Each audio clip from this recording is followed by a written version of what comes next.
कोयटा के करीब किला सैफुल्ला के पहाड़ी इलाकों से 6 लाशें बरामद। पुलिस के मुताबिक लाशें अस्पताल मुंतकिल करने के लिए एम्बुलेंसेज भिजवा दी गई। अस्पताल मुंतकली के बाद मरने वालों की शनाख्त का अमल शुरू किया जाएगा। ऐनी शाहिदीन के मुताबिक लाशें खौंदा मुन्ना से मुलहका पहाड़ी पर मौजूद हैं।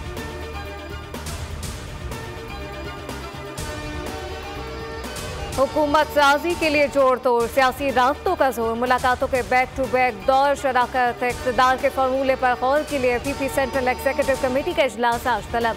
नून लीग के सदर, स्पीकर और चेयरमैन सेनेट समेत दीगर बड़ी ऑफर्स।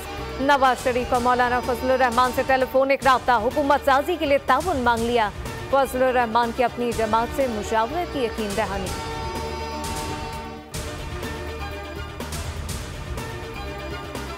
निगरान हुकूमत से इक़्तिदार की मुंतखब हुकूमत को मुंतकली का मरहला। इलेक्शन कमीशन 14 रोज में मुंतखब नुमाइंदों के गैजेट नोटिफिकेशन का पाबंद। आर्टिकल 91 के तहत 21 रोज में नौ मुंतखब कौमी असम्बली का इजलास होना लाजिम। सदर इजलास 21 रोज से पहले भी तलब कर सकते हैं। गैजेट नोटिफिकेशन के बाद इजलास बुलाने की समरी वज़ीर आज़म को भेजी जाएगी। नौ मुंतखब कौमी असम्बली के अरकान पहले रोज हलफ लेंगे। सदर का इजलास बुलाने और नौ मुंतखब वज़ीर आज़म से हलफ लेने तक महदूद।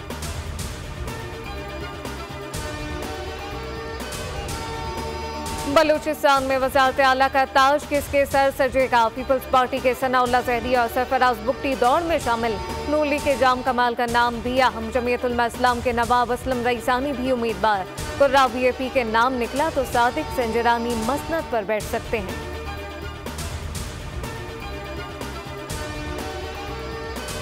एक अनार 100 बीमार। खैबर पख्तूनख्वा की वज़ारत आला पर पीटीआई ग्रुपबंदी का शिकार। असद कैसर अपने भाई आकिबुल्लाह को वज़ीर आला बनाने के ख्वाहां। आतिफ खान अपने ग्रुप से सीएम नामजदगी के ख्वाहिशमान। अली अमीन गंडापुर भी वज़ीर आला बनने के लिए कोशां। मुश्ताक गनी, अकबर अयूब भी उम्मीदवार के तौर पर सामने आ गए।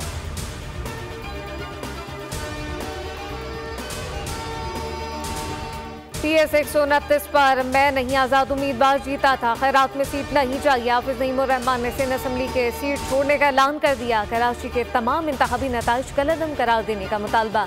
कहा ये लोग हमें अवाम के दिलों से नहीं निकाल सकते। MKM को सीटें देना कराची के अवाम की तौहीन है। कानूनी जंग लड़ेंगे।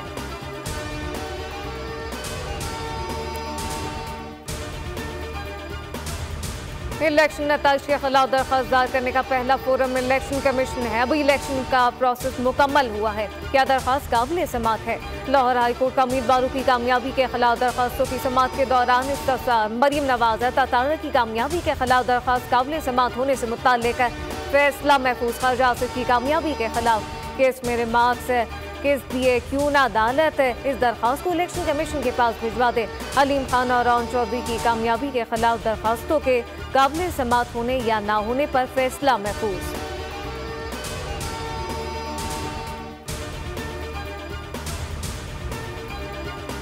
फारूक सत्तार, मुस्तफ़ा कमाल, ख्वाजा इजहार और हफीजुद्दीन क्या इंतखाबात में कामयाबी। सिंध हाईकोर्ट में चैलेंज।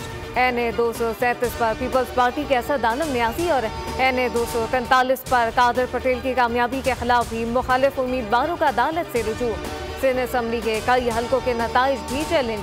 जमात इस्लामी ने 4 हलकों के नताइज के खिलाफ दरख्वास्तें दायर कर दी।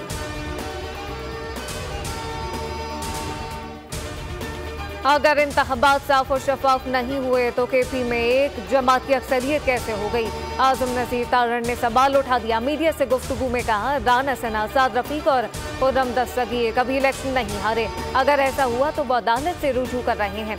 अगर इन्हें मनपसंद फैसले चाहिए तो फिर इलेक्शन कमीशन और अदालतों को बंद कर दें।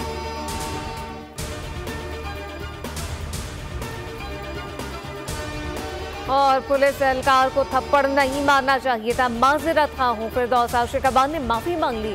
दौरान समात थप्पड़ खाने वाला पुलिस एहलकार भी कोर्ट रूम में मौजूद। फिरदौस आशिकाबाद ने कहा कि थप्पड़ मारने की वजूहात का भी जायजा लिया जाए। पोलिंग अमले के खिलाफ हमारी शिकायत भी सुनी जाए। हमारे पास भी वीडियो सबूत मौजूद है। इलेक्शन कमीशन का फिरदौस आशिकाबाद को 15 फरवरी तक तहरीरी जवाब जमा कराने का हुक्म।